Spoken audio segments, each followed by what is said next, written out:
আর please কেউ খারাপ পেও না আমার কথাটাতে, আমি সবার উদ্দেশ্যে বলিনি, কিছু কিছু মানুষ আছে যারা আর কি অন্যভাবে নেয়। এই যে এখন আমি হচ্ছে এই যে ব্ল্যাক কফি খাচ্ছি, আর এই যে রান্না বসিয়েছি তোমাদের সঙ্গে কথা বলছি, আর এইদিকে দেখো আমার ভাত হচ্ছে, এই যে ভাতের উতাল চলে এসেছে, আর এইদিকে চিকেন।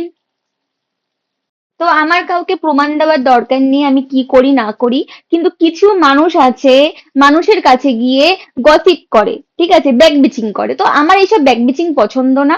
তোমাদের যদি কারো মনে হয় তো তোমরা প্লিজ একবার আমার ঘরে এসে দেখে যেও যে কত কাজ করতে হয়, প্রত্যেকটা মেয়েকেই না ছোট থেকে কাজকর্ম করতে হয়, নিজের কাজকর্ম করতে সবাই আই থিঙ্ক ভালোবাসে।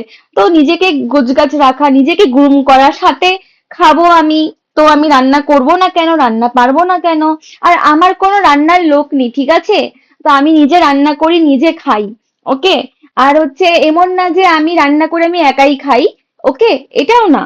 যারা আর কি এরকম কথা ছড়াচ্ছে যে আমি নাকি নিজে রান্না করি না, আমি হচ্ছে হোটেল থেকে আনিয়ে খাই বা রান্নার লোক রান্না করে, এসব ভুল ইনফরমেশন। তো আপনারা যারা ভাবছেন তারা প্লিজ আমার বাড়িতে আসুন, একদিন আপনাদেরকে ইনভাইট করে আমি অবশ্যই খাওয়াবো।